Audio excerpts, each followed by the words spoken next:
Bonjour Julia, Bonjour. merci beaucoup de nous accorder de votre temps. Je vais vous laisser nous présenter et ensuite j'ai tout un tas de questions à vous poser. Je m'appelle Julia Brandon, j'ai 29 ans. J'écris depuis 20 ans, facilement. Oh, Euh, je suis auteur d'une trilogie qui s'appelle Les Passagers. Et puis là, je sors un quatrième bouquin qui s'appelle Vita. comment vous en êtes venu à l'écriture? Parce que 20 ans d'écriture, c'est énorme. Vous avez commencé toute jeune, vous aviez 9 ans. 7. Donc Oh, voilà, ça fait 22. Mais oui, j'ai commencé à 7 ans. J'ai toujours écrit, je ne sais pas d'où ça vient, mais j'ai toujours écrit. J'ai été publiée vers 12-13 ans, puisque j'ai participé aux ateliers d'écriture du prix du jeune écrivain. Puis j'ai plus écrit pendant quelques années, mais Jean-Marc Dabadi, chez qui j'avais fait un stage à Actes Sud, m'avait dit de continuer à écrire. Donc bon, je ne l'ai pas forcément écouté tout de suite, j'ai fait ma vie, etc. Puis le confinement est arrivé. Et je me suis dit que c'était le bon moment, de me remettre à l'écriture. Donc j'ai écrit Les Passagers, le tome 1, puis le tome 2, qui sont parus. Le tome 3 va pas tarder. Et là, il y a Vita, qui sort le 25 novembre. d'accord. Et cet amour pour l'écriture, vous ne savez pas d'où il vous vient? Pas du tout. Alors l'amour pour la littérature, j'ai découvert la littérature à 12 ans, avec le cercle de pas disparu. D'accord. Je pense que oui, mes lectures ont nourri mon goût pour l'écriture. Non. Réellement, d'où vient l'écriture, je sais pas. Parce que j'écris depuis que je sais écrire, en fait. Mais c'est marrant parce que vous avez une très jolie plume. Vous n'avez jamais pris de cours d'écriture ou fait d'études de littérature. Ça vous est venu extrêmement naturellement? J'ai fait des ateliers d'écriture de mes 12 à mes 15 ans, je dirais. Après, oui, j'ai fait un bac littéraire, voilà, spécialité littérature, option grecque, donc oui. Forcément.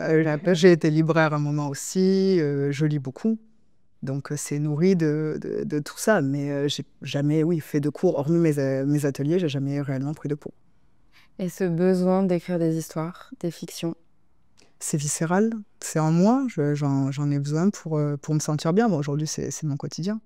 Mais ça a toujours été un petit peu une porte de sortie pour m'évader, pour aller ailleurs, oui, voilà. Pour me créer un autre univers, un autre monde où je peux faire ce que je veux, j'abat toutes les frontières.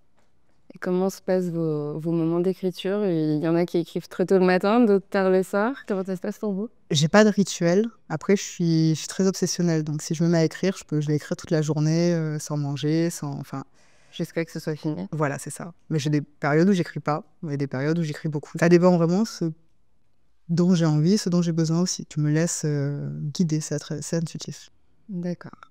Donc sortira le 25 novembre Vita. Est-ce que vous pouvez nous en parler? C'est un thriller psychologique Ok. qui repose sur des interactions entre des personnages qui dysfonctionnent un peu tous à leur manière. Mais bon, il y a quelques touches de fantastique aussi. Mais pour moi, enfin, le cœur de l'histoire, c'est l'histoire d'amour entre Automne et Christ, quoi. C'est cette rencontre entre cette jeune fille qui a 16 ans, qui va rencontrer ce peintre, et c'est sa mutation, en fait, c'est sa métamorphose. Elle part d'un être commun, comme vous et moi, et elle va devenir quelqu'un d'extraordinaire. Et pour moi, c'est ça, le cœur de l'histoire. Comment vous avez imaginé le personnage d'Automne? Je l'ai ressenti. J'ai vraiment essayé de me mettre à sa place, enfin, de parler à travers elle, pas forcément par rapport à l'histoire, à ce qu'elle a vécu, etc., mais de me dire comment moi, face à ce qu'elle vit, je réagirais. Et donc, j'ai essayé vraiment de tout axer sur l'émotion, de me concentrer sur son ressenti, sur vraiment la façon dont elle vit les choses. Essayer d'aller chercher à l'intérieur de ce qu'elle peut vraiment être. J'ai trouvé qu'à la fois c'est un livre qui est très poétique et très dur. Oui. Il y a des moments qui sont difficiles, notamment certains passages avec Jonas.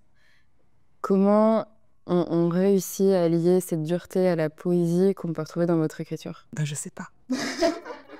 C'est naturel en fait. Très sincèrement, je sais pas. Ouais, c'est naturel. Je sais pas. Et lorsque vous avez imaginé cet univers, ça vous est venu comment? J'aime bien ces univers un peu sombres et tout. Ouais. Voilà, c'est quelque chose qui me plaît. Donc, c'est quelque chose dans lequel je suis à l'aise. Pour moi, c'est naturel d'aller piocher dans ce que j'aime lire, dans ce que j'aime regarder aussi, parce que j'aime beaucoup la peinture. Et puis, en faire un peu un univers qui m'appartient, quoi, avec mes codes et à ce qui me plaît. Vous vous êtes beaucoup attaché au personnage d'Automne, j'imagine. Oui, mais je suis très attachée à Christ aussi. D'accord. Oui, Automne, c'est un peu mon idéal. Elle est très pure, en fait. Ouais. Très pure, très forte. Mais elle a besoin de vivre sa vie. Ça y est, c'est bon, à la fin du bouquin, elle est libre, donc elle peut faire ce qu'elle veut. Et ce besoin de liberté, est-ce qu'il vous est pas un peu propre? Bien sûr, mais tout le monde a envie de liberté. On en a tous des entraves. Alors, elle en a qui sont psychologiques, mais de toute façon, on en a tous des entraves, on a tous des contraintes. On ne peut pas être vraiment libre. Donc, ça reste un absolu qu'on essaye peut-être d'atteindre, mais ça reste compliqué. Et cette liaison donc avec la peinture, c'est pareil, c'est parce que c'est un univers qui vous touche? Oui. Oui, c'est un univers qui me plaît. Alors, je ne suis pas érudit en peinture, mais c'est quelque chose qui me parle, voilà, les émotions que ça dégage. Je suis en train de lire la biographie de Van Gogh, voilà, parce que je trouve ça passionnant de savoir qui a peint, qui est derrière, en fait, derrière le tableau. Donc, oui, j'ai mis ce qui me plaisait, en fait, tout simplement. Et donc, sur la couverture de Vita, on a, d'après mon analyse, le personnage d'Automne. Oui. Comment vous l'aviez imaginé exactement comme ça, représentée de cette façon, ou dans votre imaginaire, elle est différente physiquement? Non, elle n'est pas loin de ce qu'on a choisi. Alors, c'est pas moi qui ai soumis cette image, c'est mon éditeur, mais ça reste assez proche. C'est une fille de 16 ans, brune, enfin châtain. À la fois très jolie et très simple. Voilà, c'est ça. Oui, c'est ça. D'accord. Voilà. Un peu un puits de lumière dans un univers très sombre. Oui. Et comment vous avez réussi à mélanger tous ces thématiques? Parce qu'on a à la fois effectivement de la fantaisie, du thriller, de l'amour. C'est pas forcément facile à réunir et je trouve que vous l'avez extrêmement bien fait et ça découle dans un fil conducteur qui est très simple. Comment vous avez imaginé ça? Est-ce qu'en fait, vous êtes parti presque d'un schéma narratif que vous aviez écrit avant ou vous avez écrit au fil de l'eau et en fait, c'est venu hyper naturellement? C'est venu hyper naturellement. J'ai écrit assez intuitivement, en fait. Je suis partie, bon, j'avais une idée de base, on va dire, et puis après, elle s'est développée toute seule. Je ne fais pas de plan. Évidemment, je note des trucs parce qu'il faut quand même que ce soit cohérent, il faut quand même qu'il y ait un travail narratif derrière, il ne faut pas se contredire, etc., même dans la période historique. Mais ça s'est fait naturellement. Je n'ai pas décidé de mettre de la romance, du thriller, du fantastique. J'avais besoin de fantastique, donc j'ai pris une touche de fantastique par-ci, par-là, mais j'avais pas envie d'appartenir à telle ou telle case. Je l'ai fait comme j'aurais envie de le lire, en fait. Voilà. Il y a des auteurs qui vous inspirent? Oui, il y a Luca Di Fulvio, dans le côté humain qu'il arrive à mettre dans les choses les plus horribles qu'il peut écrire. Il y a toujours de l'humain. Voilà. C'est quelqu'un qui touche au cœur des personnalités. Enfin, moi, c'est un auteur qui m'a transcendée. Enfin, voilà, c'est un coup de foudre littéraire. J'arrive plus à trouver d'auteur qui me bouleverse comme ça. J'ai essayé, bon, pas de lui ressembler, mais d'essayer d'atteindre l'humain comme lui il a pu le faire. Voilà. Parce qu'il m'a fait vibrer et je me dis, si j'arrive à faire vibrer mon lecteur de cette façon-là, ben, c'est gagné, en fait. Et justement, en parlant de vos lecteurs, vous êtes proche de votre communauté? Oui, ça m'arrive, pas avec tous les lecteurs, mais enfin, il y a des personnes avec qui je suis restée en contact, bien sûr, et avec qui j'ai plaisir à échanger de temps en temps, ou assez régulièrement, voilà. Ça dépend. On peut vous retrouver sur les réseaux sociaux? Oui, oui, oui. Insta, Facebook, partout.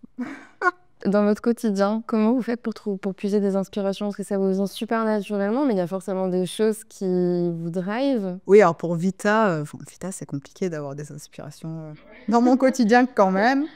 Oui, ben, pour ma trilogie, par exemple, parce que c'est quand même sorti avant, Famille, puisque sinon c'est l'histoire d'un père qui veut sauver sa fille. Bon, ben, je suis mère de 3 enfants, donc je le vis au quotidien. Donc c'est vrai que la trilogie, elle s'est inspirée de ma vie de tous les jours. Mais pour Vita, non. Enfin, Vita, c'est compliqué de voir des inspirations quotidiennes quand même. Donc justement, c'est là où moi je suis extrêmement curieuse de savoir comment vous avez pu imaginer le personnage d'Automne alors que vous avez 29 ans, 3 enfants, une vie de famille qui est totalement différente de cette adolescente de 16 ans qui se cherche et qui cherche la liberté. Et pourtant, on sent en elle, je trouve, beaucoup d'émotions que vous avez pu. Après, j'aime beaucoup la psychiatrie. Enfin, moi, mon mari est infirmier psy. Donc, c'est un univers que je connais. C'est un univers qui m'a toujours plu. Alors, je saurais pas dire pourquoi, mais c'est quelque chose qui m'a toujours plu. Donc, j'ai cherché... voilà, je me suis amusée à aller fouiller dans les troubles psy, dans les névroses, dans les psychoses, et puis j'ai pioché un peu à droite à gauche, mais parce qu'en fait, c'est un univers qui me plaît. Enfin, voilà. C'est un domaine qui me plaît, donc c'est un domaine que j'ai travaillé. Pour les personnes qui nous écoutent, est-ce que vous pouvez nous résumer ce qu'est Vita? C'est une histoire d'amour entre Automne et Christ. Après, bon, ça reste un thriller. Enfin, il y a toute une intrigue autour de cette rencontre et il y a toute une quête d'Automne. C'est une quête de liberté. C'est un peu comme un parcours initiatique, en fait. On suit la naissance d'Automne, en fait. D'un être aliéné, elle va arriver à sa liberté et c'est comment elle y arrive.